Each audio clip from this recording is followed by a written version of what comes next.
دقنا روحي كادركي مركن دبدو كعي مركن دبدو كعي دلت بيودي محان هويكو درسدي هويكو درسدي دلت بيودي محان هويكو درسدي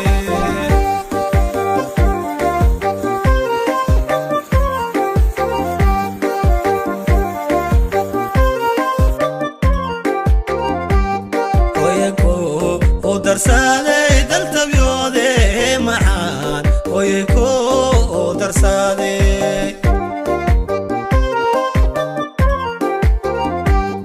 ويكو درسادي دلت بيودي معان ويكو درسادي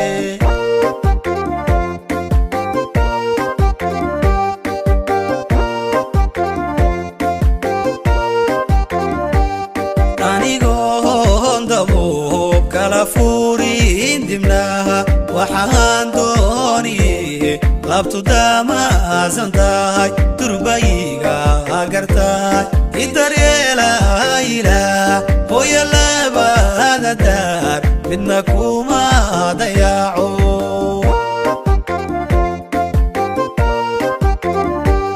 أني قوم دبو كالفورين دمناها وحان لابتو داما زنداي دربايقا قرتاي إداريلا إلا هو يلا بهذا الدار إنكو ما ضياعو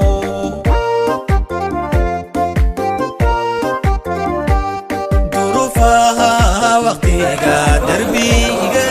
حقاي وعضايقو بنان غيرنكا قاميو دعاي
على دانتو على دقن magaalada Jijjiga alxamdulillaah rabbil caalamiin maalin kasto dad faraxsan baan soo dhaweynaa maanta waxaan soo dhaweynaynaa caali dhaanto oo faraxsan isaga iyo heerkiisiba kuwaasoo muddo ka maqnaa waddankaas duruufo siyaasadeed iyo caqabado amni oo la xiriira naftooda uga maqnaa runtii isbeddelka kadib caali dhaanto ka hor dad badan oo siduu salaad sheegay waddankan arrimo nabadgelyo iyo arrimo siyaasadeed baa uga cararay baa ku soo qolqulayay oo maalin walba soo dhaweynaa cali iyo carruurtiisa iyo xaaskiisa waxaan leenahay soo dhawaada waddanku waa nabad ilaahay baa lagu mahadiyaa dhib badan oo waqti dheerna soo maray kadib dalku maanta waa nabad horumar bilow ah baa jira maamul suuban oo bilow ah baa jira wax walba waa noo bilow ammaan iyo dhaliilba waan leenahay annagu sidaan aaminsannahay ammaantaannada badan oo wixii wanaagsan ee qabannay baa badan tusaale waxaa kuu noqon doona hadduu ilaahay yidhaahdo magaalada Jijjiga ee caasimadda dowladda deegaanka Soomaalida ahayd oo hal wado oo dowladda federaalka ay filisay lahayd oo laami ah maantadan ilaa 4 laami oo dhinacyada oo kala baxay 6 socdo oo gacanta lagu hayo oo waqti dhammaan hayo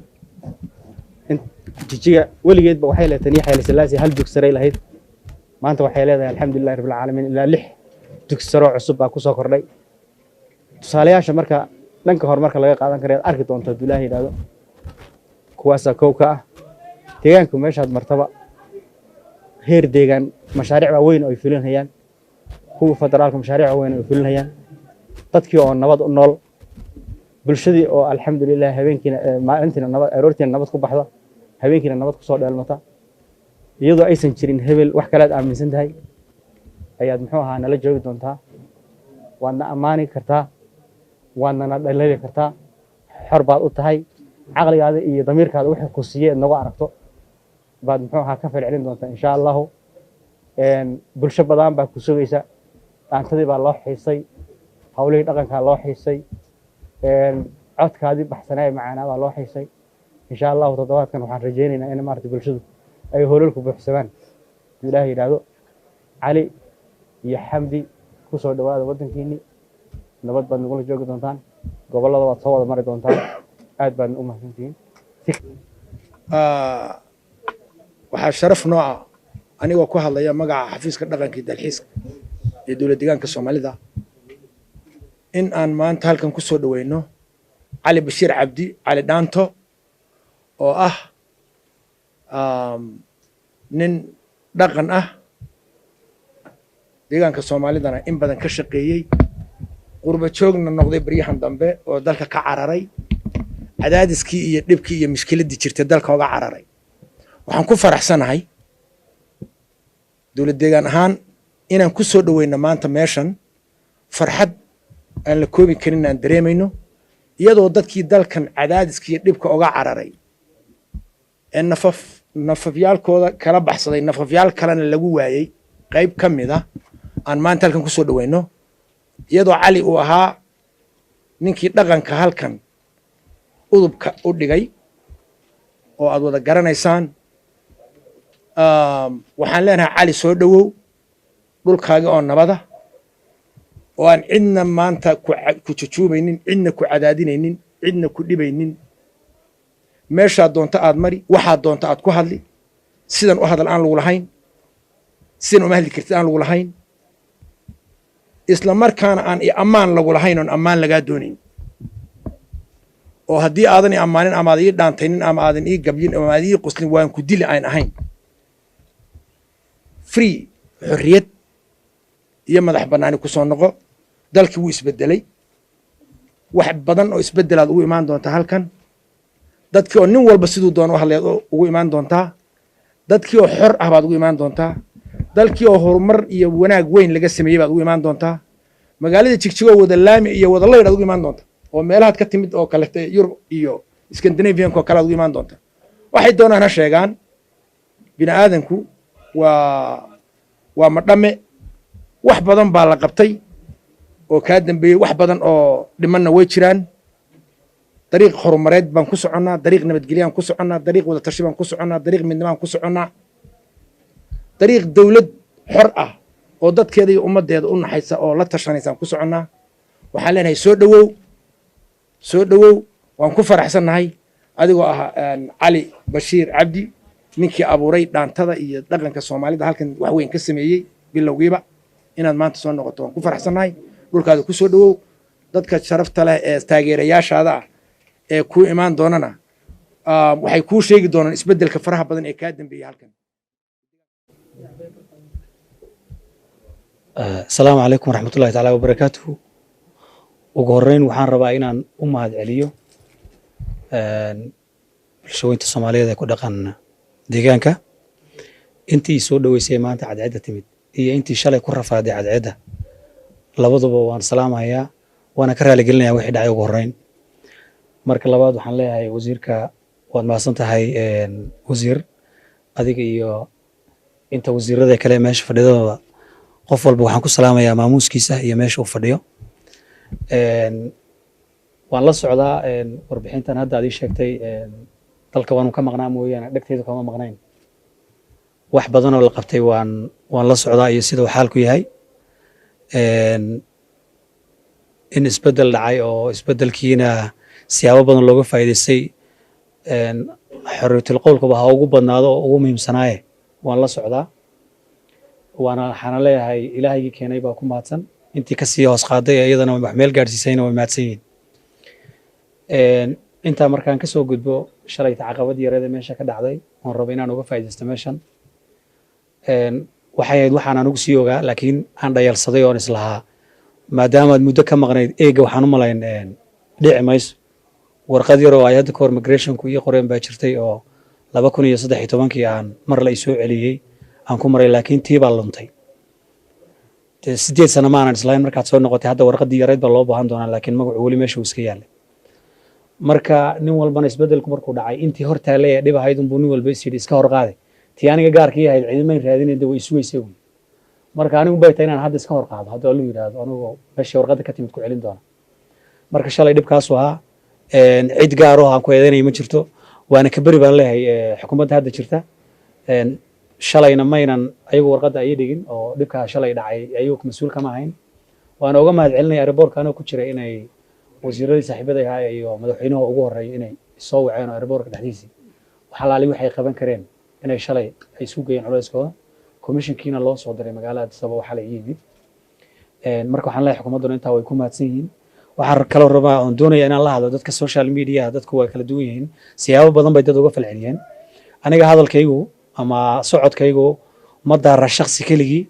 nin waddankiis ka maqan baan ahaa waddankaygii baan imid oon u soo noqday oon rabaa inaan bal muddaan ka maqnaa inaan soo aado xaq baan u lahay inaan baxo soona noqdo wixii caqabada ay haysatay private-ana haddii inaan xalliyo cid ila xallin karto in layla xalliyo unbaa muhiima haddii waanu shalay waan qarsanay oo laakiin waan ku maraynay tallaabadaasi unbaan u maraynay laakiin eega heer waxaa la gaaray la hadlo la yidhaahdo dhibaatadii meesha weli ii taalla marka xorriyatul qowlka imaaday in afka la isqabta maaha marka aad baad u mahadsantihiin waan idinka mahad celinaya imaatankiina si gaara waxaan rabaa inaan ayagana ugu mahad celiyo wasiiradu iyagu way salaaman yihiin hal baan u gacan qaadi doonaa waa ila joogaane fanaaniintii aan marka hore meeshaan ka soo askumay ahayd iyo dhallinyartii dhaqanka ee meeshii maanta cadceedda shalay ku rafaaday waxaan leeyahay waad mahadsantihiin aad baad u mahadsantihiin mar labaad iyo mar saddexaad inkastoo waagi aan idinka tegey sidan aydan u buurbuurayn laakiin kooxda waxaa leeyahay waad salaamantihiin aad baad u mahadsantihiin saaxiibayaal insha allahu waynu hoolkeennii si gaarana waan idin salaamhayaa bahda miidiyaha inuu meeshu wax isbedelay waxaa ku cad waxaan oo kaamirada TV-ga waxaan oo kaamirada meesha horta waxaan oo magaca meesha way kama jirin marka alxamdulillah rabbil caalamiin miidiyahana waxaan leeyahay war saxan oo fiican oo maaragtay ummadda wax u tara gudbiya insha Allah haddii loo yiraahdo yaanu noqon hebel baan waxay ka soo qaadanaynaa ku sii deynay social media Soomaalidu saas u badan yahay yaanu soo noqon baan rajeynayaa media laga cabsado oo wixii run ana sheega wixii been ana reeba noqdo oo meel saxan loogu yimaado marka aad baad u mahadsantihiin waana joogaa insha Allah haddii loo yiraahdo inaan deegaankan inaan soo wada maro waan jecelahay insha Allah haddii loo yiraahdo gobolada tago wassalaamu calaykum waraxmatullaahi tacaala wabarakaatuh hoyku u darsaday dalta biyoode maxaan hoyku u darsaday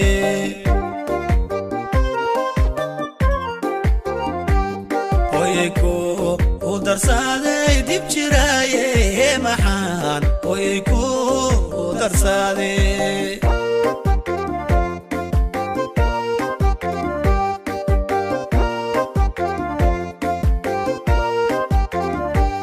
dadka gamasano urdada qaarta galay alla daayay dhaxa naskaygu dudaye qalbi diiriyay idada la ila oo yalaba dar midna ku